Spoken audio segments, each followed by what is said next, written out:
மாணவர்கள் அனைவருக்கும் என்னுடைய அன்பார்ந்த வணக்கத்தை தெரிவித்துக் கொள்கிறேன்.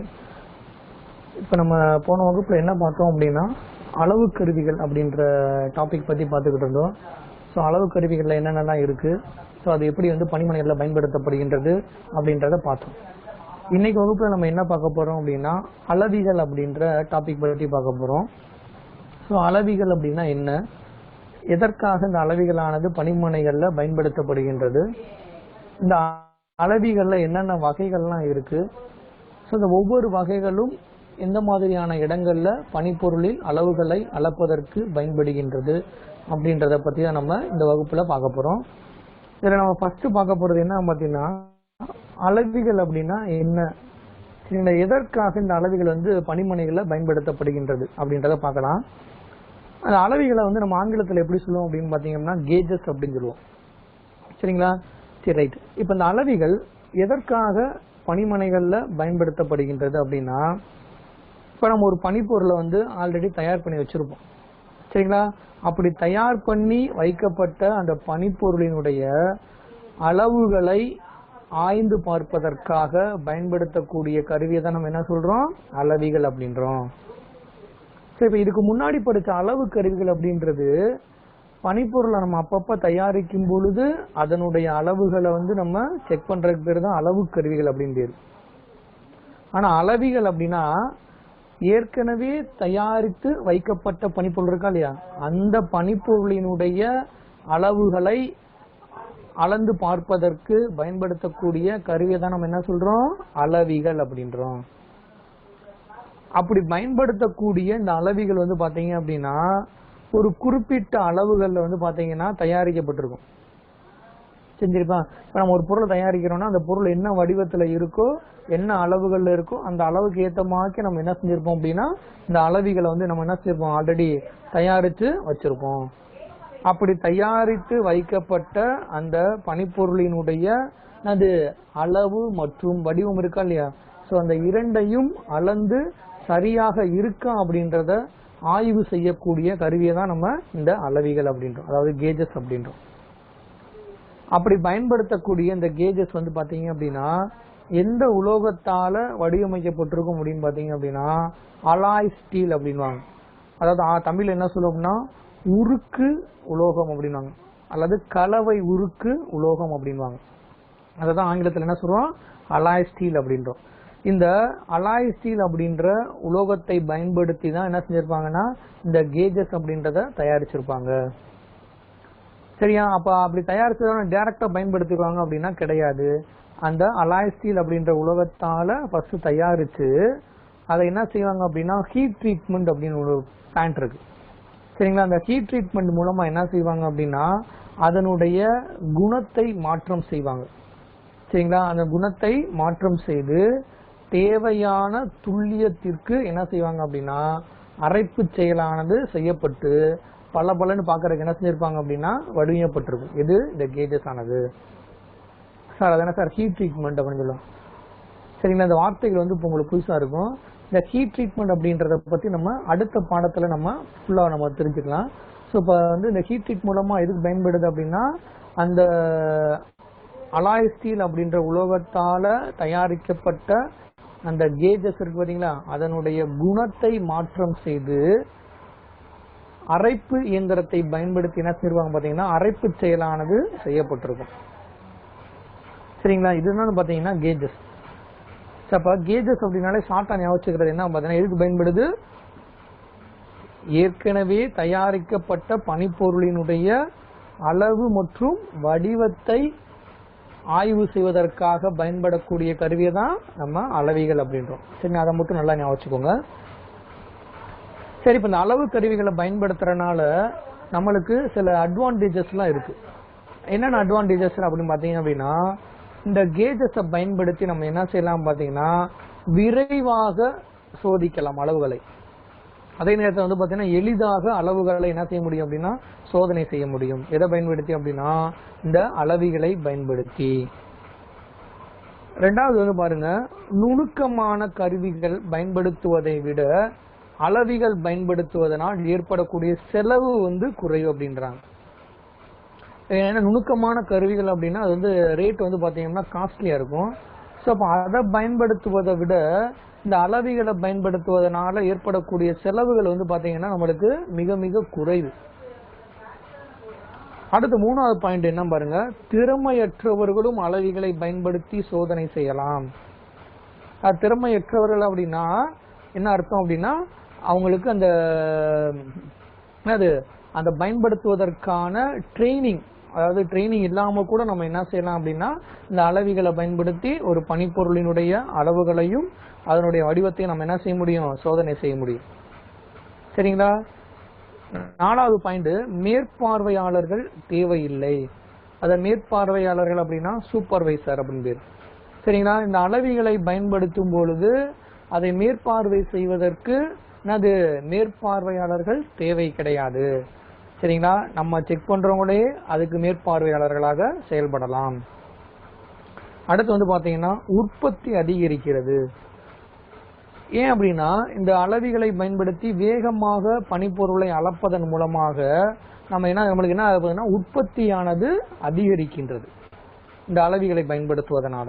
ஸோ இதுதான் இந்த அளவு கருவிகளை பயன்படுத்துவதை விட இந்த அளவிகளை பயன்படுத்துவதனால நமக்கு கிடைக்கக்கூடிய நன்மைகள். சரிங்களா. இப்போ அடுத்து நம்ம பார்க்க போறது என்ன அப்படின்னா அளவிகளினுடைய தரம். ஸோ அப்படி பயன்படுத்தக்கூடிய அந்த அளவிகள் இருக்கு பார்த்தீங்களா, அந்த அளவிகளை வந்து எதை பயன்படுத்தி வந்து சில வகைகளை பிரிச்சிருக்காங்க அப்படின்னா அதனுடைய தரத்தை பிரிச்சிருக்காங்க அப்படின்னா இந்த அளவிகளானது எந்த உலோகத்தால தயாரிக்கப்பட்டிருக்கு அப்படின்னு படிச்சோம் அப்படின்னா கலவை உருக்கு, அதாவது ஆங்கிலத்தில் வந்து அலாய் ஸ்டீல் அப்படின்வாங்க. ஸோ இந்த உலோகத்தை பயன்படுத்தி இந்த கேஜஸ் ஆனது தயாரிக்கப்பட்டிருக்கு. அப்படி தயாரிக்கப்பட்டுள்ள அந்த அளவிகளை வந்து 3 வகையான தரங்கள்ல வந்து என்ன செஞ்சிருக்காங்கன்னா பிரிக்கிறாங்க. என்னென்ன அப்படின்னு பாத்தீங்கன்னா ஃபர்ஸ்ட் பனிமனை அளவி அப்படின்னு பேரு. அதாவது ஆங்கிலத்தில் இது என்ன சொல்லுவாங்க அப்படின்னா ஒர்க்ஸ் ஆஃப் கேஜஸ் அப்படின்வாங்க. 2வது ஆய்வு அளவி. ஆய்வுன்னு என்னது இன்ஸ்பெக்ஷன், அதாவது இன்ஸ்பெக்ஷன் கேஜ் அப்படின்னு ஆங்கிலத்தில். 3வது அதிநுணுக்க தலைமை அளவி அப்படின்னு பேரு. இது ஆங்கிலத்தில் என்ன சொல்லுவாங்கன்னா மாஸ்டர் கேஜ் அப்படின்னு. ஸோ இந்த 3 வகை தரங்கள்ல நம்ம பயன்படுத்தக்கூடிய இந்த அளவிகளை வந்து என்ன செஞ்சிருக்காங்கன்னா பிரிச்சிருக்காங்க. இப்ப இந்த 3 வகை தரங்கள்ல ஒவ்வொன்றா நம்ம என்ன அப்படின்றத பார்க்கலாம். இல்ல ஃபர்ஸ்ட் நம்ம பார்க்க போறது என்னன்னா பனிமனை அளவி. அதாவது ஆங்கிலத்தில் என்ன சொன்னது ஒர்க்ஸ் ஆஃப் கேஜ் அப்படின்னு. ஒர்க்ஸ் ஆஃப் அப்படின்னா என்ன தெரிஞ்ச அர்த்தம், தமிழ்ல என்ன சொல்லுவோம்னா பனிமனைகள் அப்படின்னு. ஸோ அப்ப இந்த ஒர்க்ஸ் ஆஃப் கேஜ் அப்படின்றது பனிமனைகளில் பயன்படுத்தக்கூடிய குறைந்த நுணுக்கத்துடன் கூடிய அளவிகளை தான் நம்ம என்ன சொல்றோம் அப்படின்னா பனிமனை அளவி அப்படின்றோம். அதாவது வந்து பனிப்பொருள் நம்ம தயாரிக்கக்கூடிய பனிப்பொருள் இருக்கு பாத்தீங்களா, அந்த பனிப்பொருளினுடைய நுணுக்கம் வந்து பாத்தீங்கன்னா குறைவாக இருக்கக்கூடிய பனிப்பொருள்கள் இருக்கு பாத்தீங்களா. ஸோ அந்த மாதிரி இருக்கக்கூடிய பனிப்பொருள்களினுடைய அளவுகளை அளக்க பயன்படக்கூடிய அளவியை தான் நம்ம என்ன சொல்றோம் பனிமனை அளவி அப்படின்றோம், ஒர்க்ஸ் ஆஃப் கேஜ் அப்படின்றோம். சரி, இந்த ஒர்க்ஸ் ஆஃப் கேஜை பயன்படுத்தி எவ்வளவு அளவுக்கு நம்ம துல்லியமா வந்து ஒரு பொருளை வந்து சோதனை செய்யலாம் அப்படின்னா 0.001 மில்லிமீட்டர்ல இருந்து 0.25 மில்லிமீட்டர் வரை நம்ம என்ன செஞ்சுக்க முடியும் அப்படின்னா ஒரு பனிப்பொருளினுடைய அளவுகளை சோதனை செய்ய முடியும் இந்த பனிமனை அளவியை பயன்படுத்தி. சரியா. இப்ப அடுத்து 2வது வகை என்ன பாத்தீங்கன்னா ஆய்வு அளவி. அதாவது ஆங்கிலத்தில் வந்து பாத்தீங்க அப்படின்னா இன்ஸ்பெக்ஷன் கேஜ் அப்படின்வாங்க. சரி, அதுலயே வந்து பாத்தீங்கன்னா ஆய்வு அப்படின்னு வந்துருச்சு. சரிங்களா. ஆய்வு அப்படின்னாலே இந்த பனிமனைகளில் பயன்படுத்தவும், அதாவது இந்த ஆய்வு அளவி எங்க பயன்படுத்துறாங்க அப்படின்னா பனிமனைகள்லையும் பயன்படுத்தலாம், அதே நேரத்துல நுணுக்கமான அளவுகளை சோதனை செய்யவும் எது பயன்படுது அப்படின்னா இந்த இன்ஸ்பெக்ஷன் கேஜ் ஆனது பயன்படுகின்றது.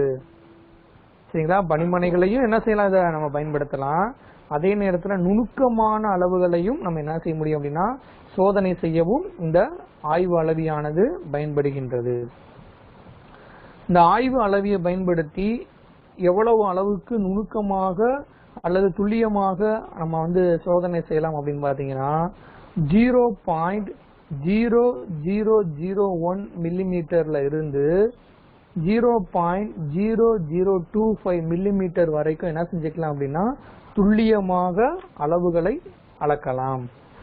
எதை பயன்படுத்தி? இந்த ஆய்வு அளவி, அதாவது இன்ஸ்பெக்ஷன் கேஜ் அப்படின்ற பயன்படுத்தி அளக்கலாம். மூணாவது வகை என்ன பாத்தீங்க அப்படின்னா அதிநுணுக்க தலைமை அளவி, அதாவது ஆங்கிலத்தில் என்ன சொல்லுவோம் அப்படின்னா மாஸ்டர் கேஜ் அப்படின்வாங்க. மாஸ்டர் கேஜ் அப்படின்றது என்னன்னா, இதுக்கு முன்னாடி நம்ம படிச்சோம் பாத்தீங்களா 2 வகை தரங்கள். ஒன்னு பனிமனை அளவி, இன்னொன்னு வந்து பாத்தீங்கன்னா ஆய்வு அளவி. இந்த 2 அளவிகளையும் சோதனை செய்ய பயன்படக்கூடிய கருவியை தான் என்ன சொல்றோம்? மாஸ்டர் கேஜ் அப்படின்றோம். அதாவது இதுக்கு முன்னாடி படிச்சது பனிப்பொருளை வந்து சோதனை செய்ய பயன்படுத்து. அப்படி பயன்பட்டு இருக்கக்கூடிய அந்த பனிமனை அளவியையும் ஆய்வு அளவியையும் சோதனை செய்ய பயன்படக்கூடிய கருவியை இருக்கு பாத்தீங்களா, அந்த கருவியை தான் என்ன சொல்றோம்? மாஸ்டர் கேஜ் அப்படின்றோம். அதாவது தமிழ்ல அதிநுணுக்க தலைமை அளவி அப்படின்றோம். சரிங்களா? இந்த பயன்படுத்தி நம்ம என்ன செய்யலாம்னா மிக மிக துல்லியமான அளவுக்கு அளவுகளை நம்ம என்ன செய்ய முடியும் அப்படின்னா ஆய்வு செய்ய முடியும். அப்ப மிக மிக துல்லியமான அளவுனா எவ்வளவு அளவுல இருந்து எவ்வளவு அளவுலைய இதை பயன்படுத்தி அளக்க முடியும் அப்படின்னா 0.00001 மில்லிமீட்டர்ல இருந்து 0.00025 மில்லிமீட்டர் வரைக்கும் நம்ம என்ன செய்யலாம் அப்படின்னா இந்த மாஸ்டர் அளவியை பயன்படுத்தி துல்லியமாக நம்ம என்ன செய்ய முடியும் அப்படின்னா அளவிகளை அளக்க முடியும். சரிங்களா? சோ இதுதான் பாத்தீங்கன்னா 3 வகை தரங்கள்ல பயன்படுத்தக்கூடிய அளவிகள். அப்படி இந்த அளவிகளை வந்து பாத்தீங்க அப்படின்னா பல்வேறு வகைகளாக பிரிச்சிருக்காங்க. சரிங்களா? அதான் இங்க கொடுத்திருக்காங்க அளவிகளினுடைய வகைகள். இதான் நம்ம அடுத்து நம்ம பார்க்கக்கூடிய டாபிக். எதை வச்சு இந்த அளவிகளை வந்து பல வகைகளாக பிரிச்சிருக்காங்க அப்படின்னா அந்த அளவிகளினுடைய நுணுக்கம், அந்த நுணுக்கத்தை பொறுத்தும் அதனுடைய வடிவம், சேஃப் சொல்லுவாங்கல்ல, அதனுடைய வடிவத்தை பொறுத்தும் அளவிகளை வந்து பாத்தீங்கன்னா பல்வேறு வகைகளாக என்ன செஞ்சிருக்காங்க அப்படின்னா பிரிச்சிருக்காங்க. சரி, அப்படி என்னென்ன வகைகளாக இந்த அளவிகளை பிரிச்சிருக்காங்க அப்படின்னு பார்க்கலாம். ஃபர்ஸ்ட் ஒன்னு பாருங்க, ஸ்லிப் கேஜ் அப்படின்றாங்க. ஒன்னு என்னது? Slip gauge. ரெண்டாவது வந்து பார்த்தோம் அப்படின்னா பிளக் கேஜ். மூணாவது வகை ரிங் கேஜ் அப்படின்னு பேரு. நாலாவது வகை பாருங்க ஸ்னாப் கேஜ். 5 வந்து லிமிட் கேஜ் அப்படின்னு. 6 ரேடியஸ் கேஜ். 7 வந்து ஃபில்லட் கேஜ். 8 வந்து டெப்த் கேஜ். 9 வந்து telescopic gauge. 10 template gauge. So இந்த மாதிரி 10 வகைகளாக அளவிகளை என்ன செஞ்சிருக்காங்க அப்படின்னா பிரிச்சிருக்காங்க. எதை பொறுத்து அப்படின்னா அந்த அளவிகளினுடைய நுணுக்கம் மற்றும் அதனுடைய வடிவத்தை பொறுத்து இந்த 10 வகைகளாக பிரிச்சிருக்காங்க. சரிங்களா? இப்ப இந்த ஒவ்வொரு வகைகளும் எப்படி இருக்கு, எதற்காக பயன்படுத்தப்படுகின்றது அப்படின்றத நம்ம பார்க்கலாம். இதுல நம்ம ஃபர்ஸ்ட் பார்க்க போறது என்ன பாத்தீங்கன்னா ஸ்லிப் கேஜ். ஆங்கிலத்தில் இது என்ன சொல்லுவோம் அப்படின்னா ஸ்லிப் கேஜ் அப்படின்னு தான் சொல்லுவோம். இந்த ஸ்லிப் கேஜினுடைய வடிவம் தான் இங்க கொடுத்துருக்காங்க. ஸோ இந்த மாதிரி தான் சின்ன சின்ன துண்டுகளாக அந்த ஸ்லிப் கேஜ் வந்து என்ன செஞ்சிருப்பாங்கன்னா தயாரிக்கப்பட்டிருக்கும். சரி, இந்த ஸ்லிப் கேஜ் அப்படின்ற நம்மளுக்கு ஒரு ஞாபகம் வரும். இந்த ஸ்லிப் கேஜ் இதுக்கு முன்னாடி எங்க படிச்சிருக்கோம் அப்படின்னா சைன் பார் அப்படின்னு போன வகுப்புல படிச்சோமா இல்லையா? ஸோ அந்த சைன் பாரோட சேர்ந்து ஒரு பனிப்பொருளினுடைய சாய்வுகளை அளக்க பயன்படக்கூடிய கருவியை தான் நம்ம என்ன ஸ்லிப் கேஜ்னு படிச்சோம். அந்த ஸ்லிப் கேஜ் எப்படி இருக்கும் அப்படின்றத நம்ம இப்ப பார்க்கலாம். இந்த ஸ்லிப் கேஜ் வந்து நம்ம வந்து தனியா என்ன செய்ய முடியாது அப்படின்னா பயன்படுத்த முடியாது. சரிங்களா? அப்ப மற்ற கருவிகளோட சேர்த்து தான் இந்த ஸ்லிப் கேஜை பயன்படுத்த முடியும். அப்ப எந்தெந்த கருவிகளோட இதை சேர்த்து பயன்படுத்தலாம் அப்படின்னா ஒன்னு சைன் பார், ரெண்டாவது வந்து பாத்தீங்கன்னா டயல் டெஸ்ட் இண்டிகேட்டர். ஸோ இந்த 2 கருவிகளோட சேர்த்து நம்ம என்ன செய்யலாம் அப்படின்னா ஒரு பனிப்பொருளினுடைய சரிவாக இருக்கக்கூடிய அளவுகளை நம்ம என்ன செய்ய முடியும் அப்படின்னா அளக்க முடியும். சரிங்களா? அப்படி பயன்படுத்தக்கூடிய இந்த ஸ்லிப் கேஜுக்கு இன்னொரு பேர் இருக்கு. என்ன பேர் அப்படின்னா கேஜ் பிளாக் அப்படின்னு பேரு. என்ன பேரு? Gauge block. இதுக்கு இந்த ஸ்லிப் கேஜுக்கு மற்றொரு பேர் என்னது? கேஜ் பிளாக் அப்படின்னு என்ன செய்யலாம்னா இந்த ஸ்லிப் கேஜை அழைக்கலாம். அப்படி அழைக்கக்கூடிய இந்த ஸ்லிப் கேஜ் வந்து எந்த உலோகத்தால தயாரிக்கப்பட்டிருக்கும் அப்படின்னா HSS அப்படின்றாங்க.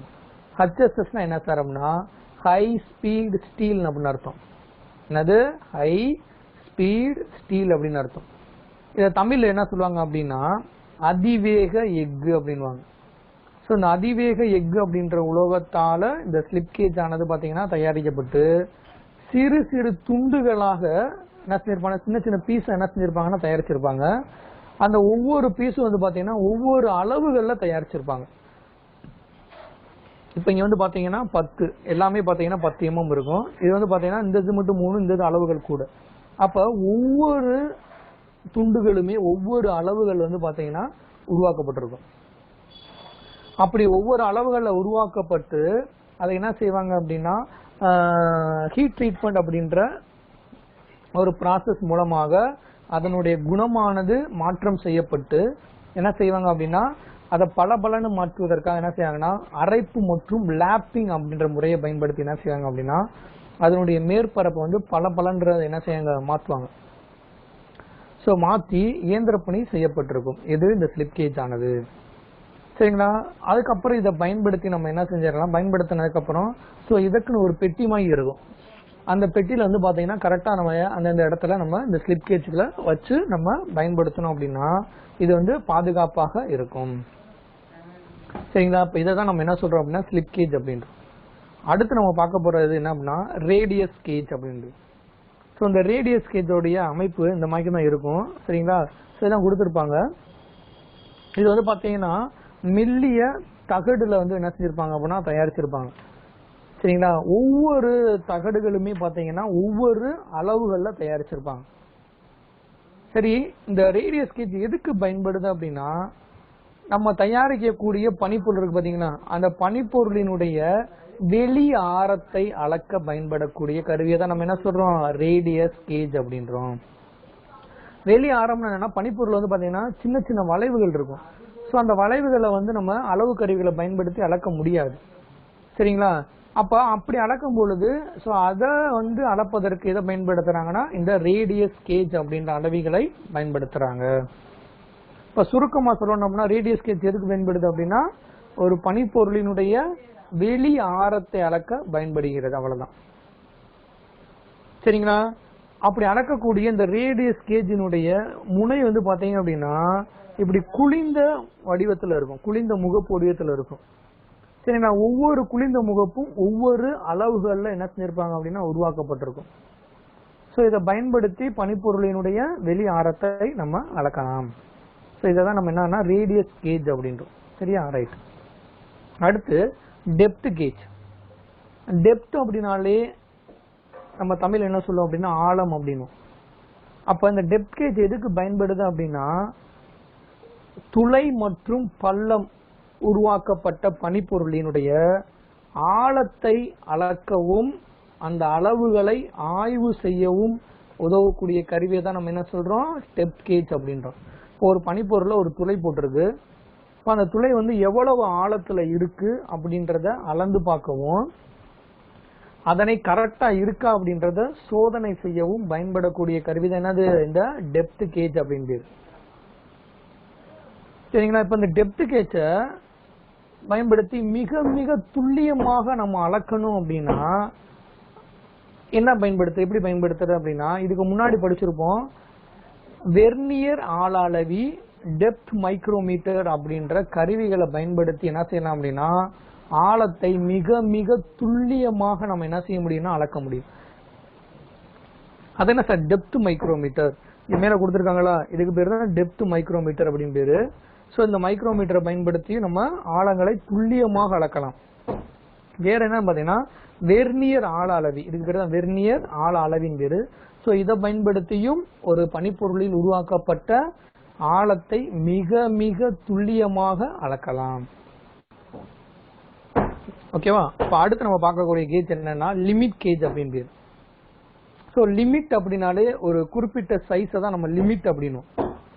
சரிங்க, அப்போ இந்த லிமிட் கேஜ் எதுக்கு பயன்படுது அப்படின்னா இப்போ நம்ம தயாரிக்கக்கூடிய பனிப்பொருள் வந்து ஒரு குறிப்பிட்ட அளவுக்குள்ள இருக்கா அல்லது இல்லையா அப்படின்றத சோதனை செய்யக்கூடிய கருவிக்கு தான் இந்த லிமிட் கேஜ் அப்படின்னு பேர். இப்போ உதாரணத்துக்கு ஒரு 10 mm நான் தயாரிக்கிறேன் அப்படின்னா அந்த 10 mm அந்த பனிப்பொருள்ல இருக்கா அல்லது கூட இருக்கா அப்படின்றத சோதனை செய்யக்கூடிய கருவியை தான் நம்ம என்ன சொல்றோம், லிமிட் கேஜ் அப்படின்றோம். சரிங்களா? இந்த லிமிட் கேஜ் வந்து பாத்தீங்கன்னா இன்னும் 3 வகைகளான கேஜ்களும் இந்த லிமிட் கேஜோட வகைகளை சார்ந்தது தான். என்னென்ன பார்த்தோம் அப்படின்னா plug gauge, ring gauge, snap gauge. இந்த 3 கேஜ்களுமே இந்த லிமிட் கேஜினுடைய வகையை சார்ந்தது. சரிங்களா? அப்ப லிமிட் கேஜ் எதுக்கு பயன்படுது, ஒரு பொருள் வந்து ஒரு குறிப்பிட்ட அளவுல இருக்கா அல்லது இல்லையா அப்படின்ற சோதனை செய்ய பயன்படக்கூடிய கருவின்னு படிச்சோம். அப்ப இந்த 3 கருவிகளுமே அதே வேலையை செய்வதற்கு தான் என்னதுன்னா பயன்படுத்தப்படுகிறது.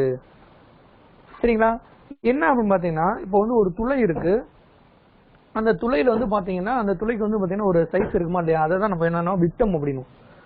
சரிங்களா? அப்ப அந்த துளையினுடைய விட்டம் வந்து சரியா இருக்கா அப்படின்றதையும் ஆய்வு செய்ய பயன்படக்கூடிய கருவி தான் நம்ம இந்த லிமிட் கேஜ் அப்படின்னு படிச்சோம்.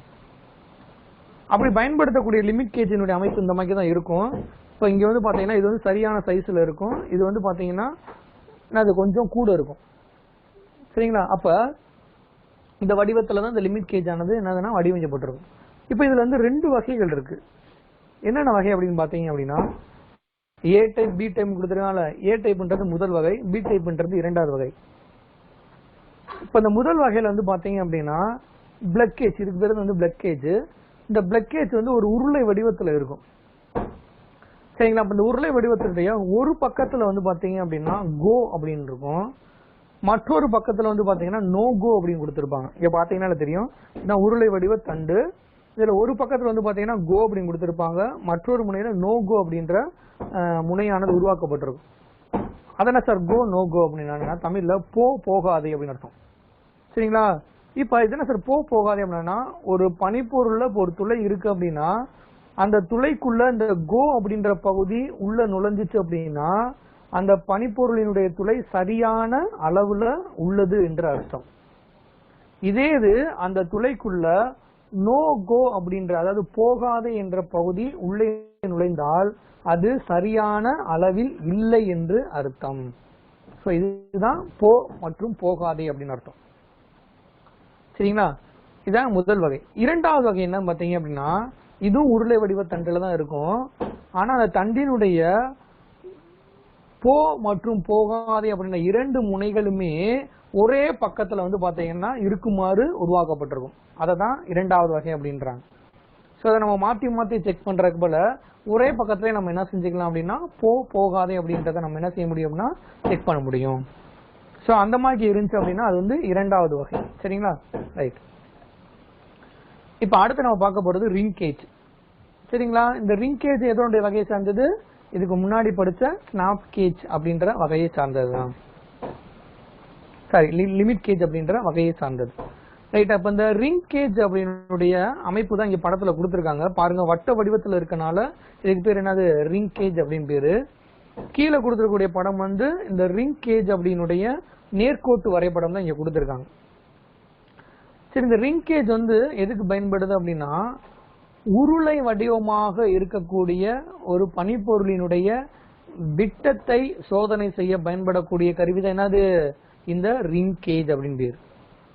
இதுக்கு முன்னாடி படிச்ச லிமிட் கேஜ், சரிங்களா, அதுல இருக்கக்கூடிய அந்த இது எதுக்கு பயன்படுது அப்படின்னா கோ நோ கோ அப்படின்னா ஒரு துளையினுடைய விட்டத்தை சரி செய்ய பயன்படுகிறது. இப்ப இந்த ரிங் கேஜ் அப்படின்றது எதுக்கு பயன்படுது அப்படின்னா ஒரு உருளை வடிவமாக இருக்கக்கூடிய பனிப்பொருளினுடைய விட்டத்தை சோதனை செய்ய பயன்படக்கூடிய கருவியை தான் நம்ம என்ன சொல்றோம், ரிங் கேஜ் அப்படின்றோம். இப்ப இந்த ரிங் கேஜினுடைய மையத்துல பார்த்த வட்ட வடிவத்துல இருக்கும். இதனுடைய மையத்துல வந்து பாத்தீங்கன்னா குறிப்பிட்ட அளவுகள் வந்து பாத்தீங்க அப்படின்னா ஒரு துளையானது போடப்பட்டிருக்கும். சரிங்களா?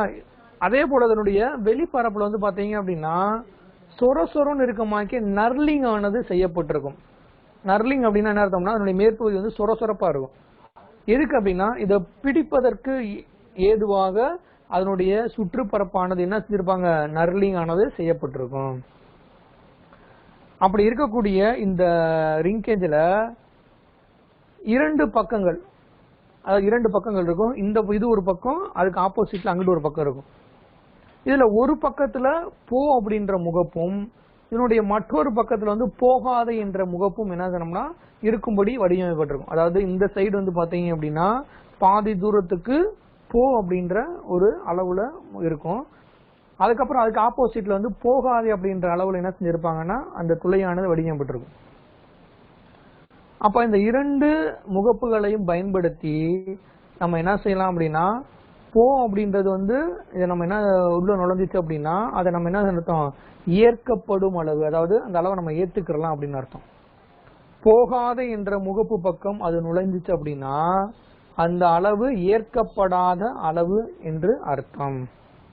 சரிங்களா? சோ இப்படிதான் ஒரு உருளை வடிவ பனிப்பொருளினுடைய விட்டத்தை நம்ம என்ன செய்ய முடியும் அப்படின்னா அளந்து பார்க்க முடியும். இப்ப நம்ம அடுத்து பார்க்கக்கூடியது வந்து பாத்தீங்கன்னா ஸ்னாப் கேஜ். இது எதனுடைய வகை? லிமிட் கேஜ் வகை தான். சரி, இது எதுக்கு பயன்படுது அப்படின்னா ஒரு பனிப்பொருளினுடைய வெளி அளவுகளை அளக்க பயன்படக்கூடிய கருவியை தான் நம்ம என்ன சொல்றோம் அப்படின்னா ஸ்னாப் கேஜ் அப்படின்றோம். இதுல வந்து பாத்தீங்கன்னா கிட்டத்தட்ட 3 விதமான அளவிகள் வந்து நம்ம பயன்படுத்துறோம். ஒண்ணு என்ன அப்படின்னா ஒரு புறமே இரு அளவுகளையும் ஆய்வு செய்யும் நிலையான வகை. இரண்டாவது வகை வந்து பாத்தீங்கன்னா மாற்றி அமைக்கும் வகை. மூன்றாவது இருபுறமும் ஆய்வு செய்யும் வகை. சோ இந்த மாதிரி 3 விதமான அளவிகள்ல நம்ம என்ன செய்யலாம் அப்படின்னா இந்த ஸ்னாப் கேஜை பயன்படுத்தலாம். சரிங்களா? இப்ப அது என்னன்னு பார்க்கலாம். ஃபர்ஸ்ட் நிலையான வகை. இந்த நிலையான ஸ்டாண்டர்ட் அப்படின்வாங்க ஆங்கிலத்துல. அப்ப அதுல வந்து பாத்தீங்கன்னா போ அப்படின்ற முனையும் போகாதே என்ற முனையும் வந்து பாத்தீங்கன்னா நிலையாக அப்படி ஒரே இடத்துல இருக்கும். சோ அப்ப இதை பயன்படுத்தி நம்ம என்ன செய்ய முடியும்னா விரைவாக ஒரு பனிப்பொருளினுடைய வெளி அளவுகளை நம்ம என்ன செய்ய முடியும்னா ஆய்வு செய்ய முடியும். சோ இதுதான் நம்ம நிலையான வகை அப்படின்றோம். மாற்றி அமைக்கும் வகை அப்படின்னா இதுல ஒரு பக்கத்துல வந்து பாத்தீங்கன்னா 2 நிலையான ஆன்விலும் இதான் மாற்றி அமைக்கும் அளவிகள். சரிங்களா? இதுல வந்து பாத்தீங்கன்னா இதுதான் ஒரு பக்கம், இது மற்றொரு பக்கம். இந்த ஒரு பக்கத்துல வந்து பாத்தீங்கன்னா நிலையாக இருக்கக்கூடிய ஆன்வில் 2 ஆன்வில் இதுல பொருத்திருப்பாங்க. நிலையா இருக்கு, இதை மாற்றி அமைக்க முடியாது.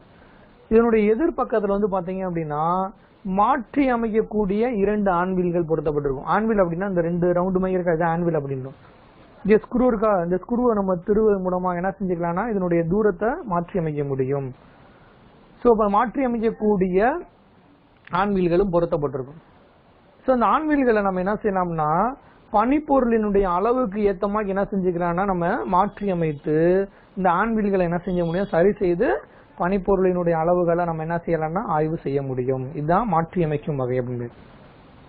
இருபுறமும் ஆய்வு செய்யும் வகை அப்படின்னா இப்ப நம்ம பயன்படுத்தக்கூடிய அளவுகள்ல இருபுறமும் ஆய்வு செய்வதற்கு ஏற்ப வந்து பாத்தீங்கன்னா ஒரு பக்கம் போ அப்படின்றும் மற்றொரு பக்கம் போகாதே என்றும் இருக்கும். அதாவது நம்ம நிலையான வகை இருக்கு பாத்தீங்கன்னா அதே மாதிரி தான் இருக்கும். இதை பயன்படுத்தி நம்ம என்ன செய்யலாம்னா விரைவாக பனிப்பொருட்களை நுழைத்து நம்ம என்ன செய்யலாம்னா அதனுடைய வெளி அளவுகளை ஆய்வு செய்யலாம். சரியா? இதுதான் வந்து பாத்தீங்க அப்படின்னா ஸ்னாப் கேஜ். இப்ப நம்ம அடுத்து பார்க்கக்கூடியது என்ன பாத்தீங்க அப்படின்னா பிளேட் கேஜ் அப்படின்னு பேரு. பிளேட் மற்றும் வயர் கேஜ் அப்படின்வாங்க. ஸோ இந்த வடிவத்தில் அதாவது பார்க்கறதுக்கு வந்து பாத்தீங்க அப்படின்னா நம்ம ப்ரொடக்டர் பயன்படுத்தோமா இல்லையா, அதாவது கோணமானி முழு அளவு கோணமானி பயன்படுத்தோமா, ஸோ அந்த அளவுல இருக்கும், அந்த மாதிரி இருக்கும். ஆனா இது எதுக்கு பயன்படுது அப்படின்னா பிளேட் மற்றும் வயர் கேஜ். பிளேட் அப்படின்னா என்னன்னா தகடுன்னு அர்த்தம். அதாவது உலோக தகடுகள் பாத்தீங்கன்னா தெரியும், இந்த பீரோ பட்டெல்லாம் தகடுகள் பயன்படுத்துறாங்களா, ஸோ அதுக்கு பேர் தான் உலோக தகடுகள் அர்த்தம். அந்த தகட்டினுடைய தடிமன் இருக்கு பாத்தீங்கன்னா திக்னஸ் அப்படின்னு சொல்லுவாங்க. அந்த திக்னஸை காண பயன்படக்கூடிய கருவியை தான் என்ன சொல்றோம் பிளேட் கேஜ் அப்படின்றோம். அப்ப வயர் கேஜ்னா என்ன சார்? வயர் அப்படின்னா என்னன்னா நம்ம வீட்டுல பயன்படுத்தக்கூடிய வயர் இருக்கா இல்லையா, சோ அந்த வயரினுடைய தடிமன் இருக்கா இல்லையா, எவ்வளவு அளவு தடிமன் கொண்ட வயர் இருக்கு அப்படின்றத அந்த வயரினுடைய தடிமனை அளக்க பயன்படக்கூடிய கருவியை தான் நான் சொல்றேன் நம்ம வயர் கேஜ் அப்படின்றோம். சரி, இந்த கேஜை பயன்படுத்தி எந்த அளவுக்கு துல்லியமாக தகடுகளை அளக்கலாம் அப்படின்னா 0.23 மில்லிமீட்டர் முதல் 3 மில்லிமீட்டர் அறையுள்ள தகடுகளினுடைய தடிமன்களை நம்ம என்ன செய்ய முடியும்னா அளக்க முடியும். இதை இந்த பிளேட் கேஜை பயன்படுத்தி. இதே இது வயரினுடைய தடிமன்களை எவ்வளவு அளவுல இருந்து எந்த அளவு வரை அளக்கலாம் அப்படின்னா 0.1 மில்லிமீட்டர்ல இருந்து 10 மில்லிமீட்டர் வரை இருக்கக்கூடிய கம்பியினுடைய விட்டத்தை நம்ம என்ன செய்ய முடியும் அப்படின்னா இந்த வயர் கேஜை பயன்படுத்தி அளக்க முடியும். இதுதான் பாத்தீங்கன்னா பிளேட் மற்றும் வயர் கேஜ். இதனுடைய அமைப்பு தான் இங்க படத்துல கொடுத்திருக்காங்க. சரி, இப்ப நம்ம அடுத்து பார்க்கக்கூடியது வந்து பாத்தீங்கன்னா ஃபீலர் கேஜ். இந்த ஃபீலர் கேஜினுடைய அமைப்பு தான் இங்க படத்துல கொடுத்திருக்காங்க. இது எதுக்கு பயன்படுது அப்படின்னா, இப்போ ஒரு இரண்டு பொருட்கள் வந்து பாத்தீங்கன்னா ஒன்றோடு ஒன்று இணைந்திருக்கும். அப்படி இணையும் பொழுது அந்த இரண்டு பனிப்பொருட்களுக்கு இடையில வந்து பாத்தீங்கன்னா ஒரு குறிப்பிட்ட அளவு இடைவெளி இருக்கும். அப்ப அந்த இடைவெளியானது எந்த அளவுல இருக்கணும் அப்படின்றத ஆய்வு செய்ய பயன்படக்கூடிய கருவியை தான் நான் என்ன சொல்றோம் அப்படின்னா ஃபீலர் கேஜ் அப்படின்றோம். நல்லா கவனிங்க, இரண்டு பனிப்பொருளுக்கு இடையில் இருக்கக்கூடிய இடைவெளி பாத்தீங்களா, அந்த இடைவெளியினுடைய அளவை ஆய்வு செய்வதற்கு பயன்படக்கூடிய கருவி தான் நம்ம என்ன சொல்றோம் ஃபீலர் கேஜ் அப்படின்றோம். அப்படி பயன்படுத்தக்கூடிய இந்த ஃபீலர் கேஜ் வந்து பாத்தீங்கன்னா மெல்லிய தகட்டுனால வந்து பாத்தீங்கன்னா உருவாக்கப்பட்டிருக்கும்.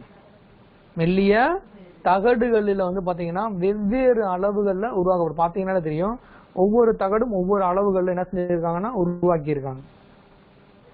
சரிங்களா, இது எல்லாமே பாத்தீங்கன்னா ஒரே கூட்டுக்குள்ள வந்து பாத்தீங்கன்னா நம்ம இந்த மாதிரி இருக்கும். நம்ம வீட்டுல பயன்படுத்தக்கூடிய இந்த நெகவெட்டிலாம் பாத்தீங்களா, சோ அந்த மாதிரி டைப்ல இருக்கும். சோ இந்த எல்லா தகடுகளுமே இந்த ஒரே கூட்டுக்குள்ள வந்து பாத்தீங்கன்னா அடைக்கப்பட்டிருக்கும்.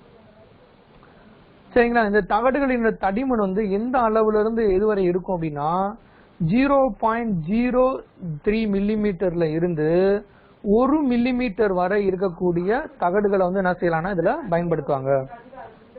இப்ப இததான் நம்ம ஃபீலர் கேஜ் அப்படின்றோம். ரைட். இப்ப அடுத்து நம்ம பார்க்க போறது என்ன அப்படின்னா டெலஸ்கோபிக் கேஜ் அப்படின்னு பேர். இப்ப இந்த டெலஸ்கோபிக் கேஜோட அமைப்பு தான் இங்க படத்துல கொடுத்திருக்காங்க. இதுல வந்து பாத்தீங்கன்னா இரண்டு கால் பகுதிகள் இருக்கும். எது அப்படின்னா இங்க இது ஒரு கால் பகுதி, இது ஒரு கால் பகுதி. இதுக்கு பேர் வந்து பாத்தீங்கன்னா கேண்டில் கைப்பிடின்னு அர்த்தம். அப்ப இந்த டெலஸ்கோபிக் கேஜ்ல இரண்டு கால் பகுதிகளும் ஒரு கைப்பிடியும் எனது இருக்கும்.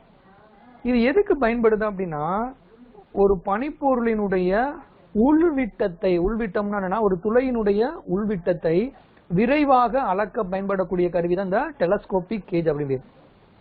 அப்ப இந்த டெலஸ்கோபிக் கேஜை வந்து என்ன செய்வாங்கன்னா இந்த கைப்பிடியை பிடிச்சு ஒரு துளைக்குள்ள அப்படி என்ன செய்வாங்கன்னா விடுவாங்க. இப்ப விடும் பொழுது இந்த முனையும் அந்த துளையை ஒட்டுமா இல்லையா, சோ அதை பொறுத்து தான் நம்ம இந்த உள் அளவுகளானது அளக்கப்படுகின்றது. சரி, இதை பயன்படுத்தி எவ்வளவு அளவுக்கு ஒரு துளையினுடைய உள் அளவுகளை அளக்கலாம் அப்படின்னா 12 மில்லிமீட்டர்ல இருந்து 150 மில்லிமீட்டர் வரை என்ன செஞ்சுக்கலாம் அப்படின்னா ஒரு பனிப்பொருளினுடைய உள் அளவுகளை இந்த டெலஸ்கோபிக் கேஜை பயன்படுத்தி அளக்கலாம். சரிங்களா, இது எப்படி எந்த மெத்தடை பயன்படுத்தி அளக்க முடியும்னா இதுக்கு முன்னாடி நம்ம படிச்சிருப்போம் கை கருவியில உள்ளளவு காலிபர் படிச்சிருப்போம். இன்டர்னல் காலிபர் தமிழ் இங்கிலீஷ்ல சொல்லுவோம்.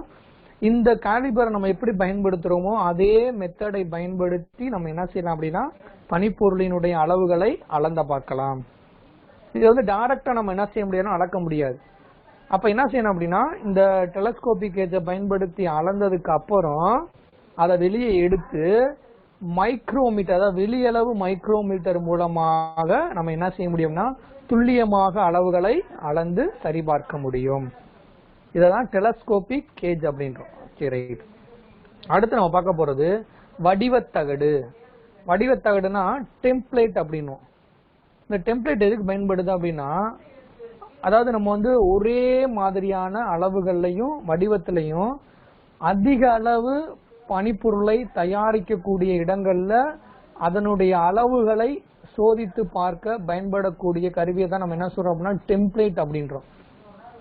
எப்படின்னா ஆயிரக்கணக்கான பொருட்களை தயாரிக்கும் பொழுது ஒவ்வொரு பொருளையும் நம்ம என்ன செய்ய முடியாதுன்னா எடுத்து செக் பண்ணிக்கிட்டு இருக்க முடியாது. சரிங்களா, அப்ப அந்த மாதிரி இருக்கக்கூடிய இடங்கள்ல என்ன செய்வாங்கன்னா அந்த பொருளுக்கு ஏற்ற மாதிரி என்ன செய்வாங்கன்னா அதனுடைய மாதிரி உருவத்தை ஏற்படுத்துவாங்க. அது என்ன சைஸ்ல இருக்கும் அந்த சைஸுக்கு ஒரு வடிவத்தை ஏற்படுத்துவாங்க அட்டையில. சரிங்களா, அட்டையிலையோ அல்லது தகட்டிலையும் என்ன செய்வாங்கன்னா ஏற்படுத்துவாங்க. அப்படி ஏற்படுத்தக்கூடிய அந்த உருவத்தை வந்து அந்த பனிப்பொருள் மேல் என்ன செய்வாங்கன்னா வச்சு பார்ப்பாங்க. அப்படி வைப்பதன் மூலமாக அந்த பனிப்பொருளினுடைய அளவு மற்றும் வடிவமானது சோதித்து பார்க்கப்படுகின்றது. சரி, அப்படி இப்ப இப்படி இருக்கக்கூடிய இந்த டெம்ப்ளேட்டை பயன்படுத்தி நம்ம என்ன செய்யலாம்னா ஆயிரக்கணக்கான பொருட்களா இருந்தாலும் என்ன செய்ய முடியும், விரைவாக அதனுடைய அளவு மற்றும் அந்த பொருளினுடைய வடிவத்தை சோதனை செய்ய முடியும். அப்படி பயன்படக்கூடிய கருவியை தான் நம்ம என்ன சொல்றோம் அப்படின்னா வடிவ தகடு, அதாவது ஆங்கிலத்துல டெம்ப்ளேட் அப்படின்றோம். சரியா? இப்ப அடுத்து பார்க்க போறது என்னன்னா அளவிகளுக்கும் வடிவ தகடுக்கும். சரிங்களா? இப்ப இதுக்கு முன்னாடி அளவிகள்ன்ற டாபிக் தான் படிச்சோம். இப்ப லாஸ்டா வந்து வடிவ தகடு அப்படின்னு படிச்சோம். ஸோ இந்த ரெண்டுக்கு என்ன டிஃபரெண்ட், வேறுபாடுகள் என்னென்ன அப்படின்னு பார்த்தோம்னா, ஃபர்ஸ்ட் பாயிண்ட் பாருங்க. இந்த அளவிகள் வந்து எந்த உலோகத்துல தயாரிச்சிருப்பாங்கன்னா கலவை உருக்கு, அதாவது அலாய் ஸ்டீல் அப்படின்ற உலோகத்தால தயாரிச்சிருப்பாங்க. எது? அளவிகள். இதே இந்த வடிவ தகடு அப்படின்றது மெல்லிய எஃகு தகட்டினால் செய்யப்பட்டுள்ளதுதான் இந்த வடிவ தகடு. ரெண்டாவது பாயிண்ட் வந்து பாத்தீங்கன்னா சூடான பனிப்பொருள் மீது பயன்படுத்துவது இல்லை. சூடான பனிப்பொருள் மீது என்னது பயன்படுத்துவது இல்லை அப்படின்னா இந்த அளவிகளை சூடா இருக்கக்கூடிய பனிப்பொருள் மீது பயன்படுத்த கூடாது. ஆனா இந்த வடிவத்தகட்டை நம்ம என்ன செய்யலாம்னா எல்லா பொருட்களையும் என்ன செய்யலாம், பயன்படுத்தி அளக்கலாம். அதே போல இந்த அளவிகளினுடைய விலை வந்து பாத்தீங்க அப்படின்னா அதிகம், இதுல வந்து அதனுடைய விலை வந்து குறைவு. அடுத்த பாயிண்ட், சரியான அளவை சோதிக்க உதவுகிறது. சரிங்களா? அதாவது சரியாக இருக்கக்கூடிய அளவுகளை சோதிக்க உதவக்கூடிய கருவியை தான் அளவிகள் அப்படின்றோம்.